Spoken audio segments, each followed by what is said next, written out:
நிறைவு கருத்தை முன்வைக்க திருமிகு காளியம்மாள் அவர்களை பேச அன்போடு அழைக்கிறேன். நான் உண்மையிலே அதை கடந்து போயிடுவோன்னு தான் நினச்சேன். ஆனால் நான் அதை சொல்லவே இல்லைண்ணே. எங்கள் அப்பன் குதிரைக்குள்ளே நீங்கள் தான் அதை சொல்கிறீங்க. நான் தண்டவாளத்தில் தலை வச்சாங்களேண்ணே, ஓடாதுட்டீங்களா, அதை தான் சொல்ல வந்தேன். நீங்கள் ட்ரெயினுக்கு காசு கொடுக்காம போனதை சொல்ல விரும்பல. நான் அதை சொல்ல வரல, அதை சொல்கிறேன். எனக்கு முன்னால் பேசின அண்ணன் சொன்னாங்க, போஸ் வெங்கட் அண்ணன் சொன்னாங்க, திமுக காரன் வந்து பொய் சொல்ல மாட்டான் அப்படின்னு.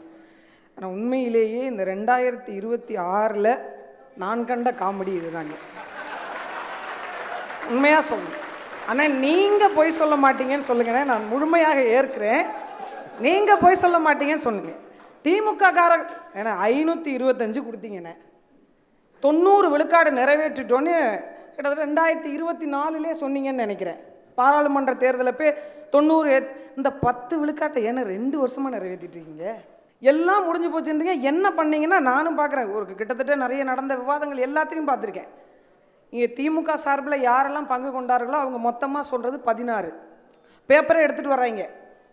நாங்கள் இதெல்லாம் நிறைவேற்றிட்டோம், இது டிக் அடிக்கிறாங்க இதெல்லாம் அப்படின்ட்டு. ஆனால் கடைசியில் பார்த்தா 16 தான் சொல்லியிருக்காங்க. நான் எண்ணியே வச்சுருக்கேன் என்னென்னன்ட்டு. அந்த 16 தான் 525 80 விழுக்காடா 90 விழுக்காடான்றது எனக்கு தெரியல. அடுத்தபடியாக வந்து சொன்னாங்க கூட்டணி குறித்து நீங்கள் பேசலாமாண்ணே. ஏன்னா கடைசி நிமிஷம் வரைக்கும் எங்கள் ஊரில் கயிறு இழுக்கிற போட்டி வைப்பாங்க. அந்த பக்கமாக திமுக, நடுவில் காங்கிரஸ், இந்த பக்கம் டிவிக்கு. எப்படின்னு கேளுங்களேன். 21 21 21 21 20 20 20 20 21 21 21 21 அப்புறம் 22 22 22 22 23 23 23 கடைசியாக வந்து நின்றுச்சு 27. அது ஒன்று விட்டுருங்க. இந்த 27 எனக்கு உண்மையிலே சத்தியமாக சொல்கிறேன்னே, என் திமுக கூட்டணி பிரித்ததில் எனக்கு பெரிய வருத்தம் என்னென்னா, விசிகாவுக்கு 6 இடங்க. விசிகாவுக்கு இந்த அங்கீகரித்து 10 பேர் கையெழுத்து போடுவாங்கல்லண்ணே, 8 சரி 8 இடம். இந்த அங்கீகரித்து போடுவாங்கல்ல 10 பேர் அஃபிடவிட்டில் கையெழுத்து போடுவாங்கல்ல, அதுக்கு இருக்காங்களா காங்கிரஸ்காரங்க தமிழ்நாட்டில்? அதுக்கு இருக்காங்களா? ஏன்னா அஃபிடவிட்டில் கையெழுத்து போட சிஏஏ குறித்து பேசினாங்க. சிஏஏ குறித்து இஸ்லாமியர்களுக்கு காங்கிரஸோட நிலைப்பாடு என்னென்ன? சிஏஏ குறித்து காங்கிரஸோட நிலைப்பாடு என்ன? இதே சிஏஏக்கு திராவிட முன்னேற்ற கழகம் ஒரு காலத்தில் ஆதரவு கொடுத்து அந்த இடத்துல நின்றதா இல்லையா? நீட்டு தேர்வுக்கான ரகசியம் ஒருத்தட்டையும் கிடையாது. எங்கள்கிட்ட மட்டும்தான் இருக்கு. எங்கள்கிட்ட மட்டும்தான் இருக்கு. எங்க வச்சிருக்கீங்க? 7 பாதாளத்தை தாண்டி 7 குகைகளை தாண்டி அங்கே ஒரு சிட்டுக்குருவி இருக்கும். அந்த சிட்டுக்குருவியினுடைய இதயத்திற்குள் வைத்திருக்கிறோம். நீங்க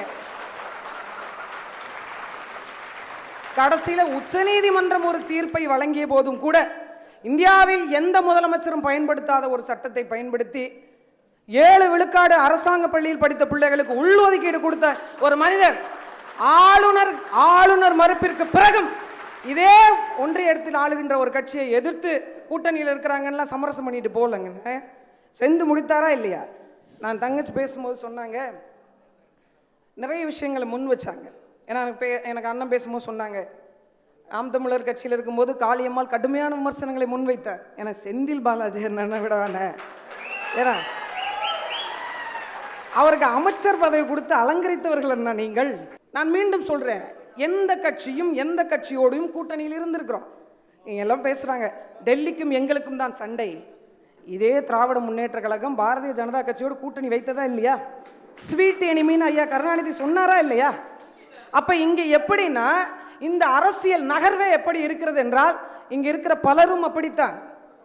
யாரும் இங்கு அறம் வாய்ந்து மனித புனிதர்களாக இந்த அரசியல் களத்தில் நான் 100 விழுக்காடு நேர்மையாளனாக நான் பரிணமிக்கிறேன் என்று யாராலையும் சொல்ல முடியாது. எல்லாவற்றிற்கும் பதில் இருக்கு, காரணங்கள் இருக்கு. நான் அரசியலுக்கு வருவதற்கு முன்பு, அதாவது 2019க்கு முன்பு, 2013 2018 காலம் வரை இதே உள்ளாட்சி அரசாங்கத்தில் ஒடுக்கப்பட்டு மறுதளிக்கப்பட்டு இருந்தக்கூடிய பெண்களை அரசியல் படுத்தி ஊராட்சி மன்ற தலைவராக உட்கார வைத்து 5 ஊராட்சிகளை 5 பெண் தலைவர்களை உருவாக்கினது காரணம் அம்மையார் போட்ட அந்த சட்டம்.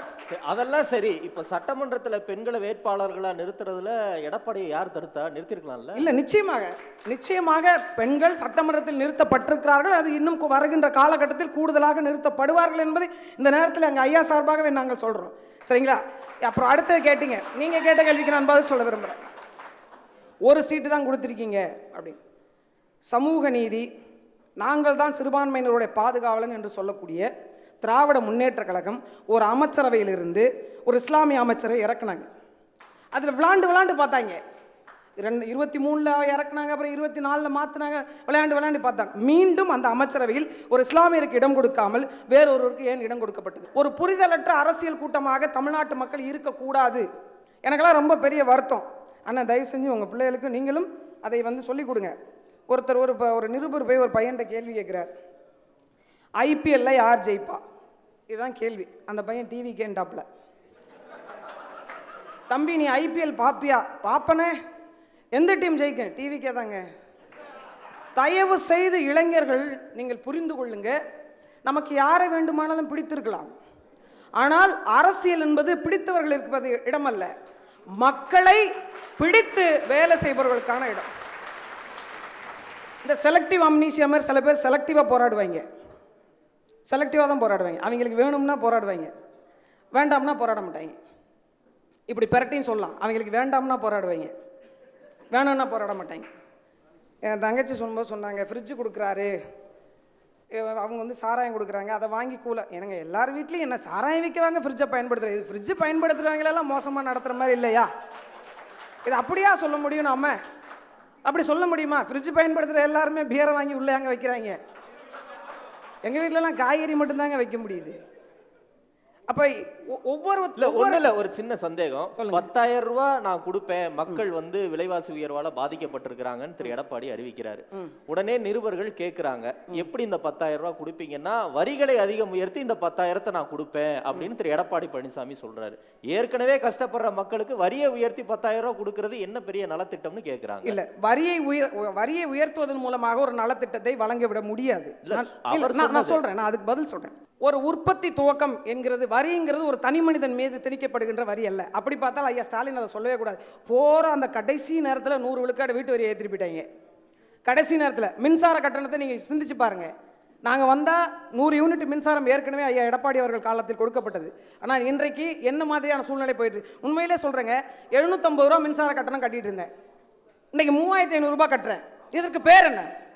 இதற்கு பேர் நான் அவர் அப்படி சொல்லலை. தேர்தல் அறிக்கை சொல்லப்பட்டிருக்க விடயம் என்னன்னா, ஒவ்வொரு இடத்திலும் உற்பத்தி வரி, தொழில் வரி போன்று நிறைய தொழில் வாய்ப்புகளை உருவாக்கி அதன் மூலமாக வரக்கூடிய வரி வருவாயை எடுத்து கொடுப்பது தான் அதுக்கு அர்த்தமே தவிர, ஒரு தனி மனிதன் மீதான வரியை ஏற்றி அதன் மூலமாக எடுத்து நாங்கள் செய்வோம் என்பது அதுக்கான அர்த்தமும் இல்லை. நான் மீண்டும் சொல்லுகிறேன், எல்லாரும் வைக்கிற ஒரு விஷயம்தான், யார் எந்த கட்சிக்கு போனாலும் சரிதான், இங்கே உட்கார்ந்துருக்கவங்களே அடுத்த தேர்தலில் வேற கட்சிக்கு போகவும் வாய்ப்பு இருக்குது.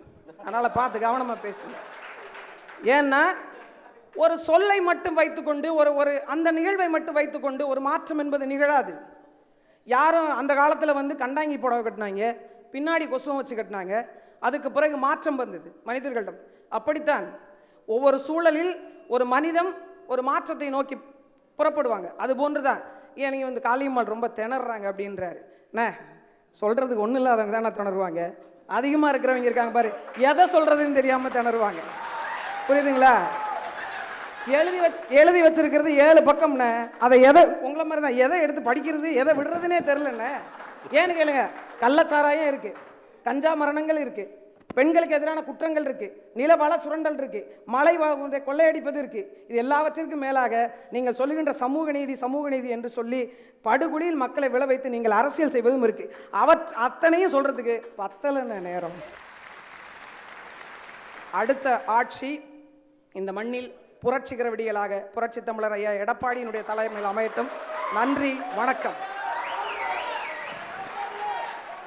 நன்றி திருமிகு காளியம்மாள்.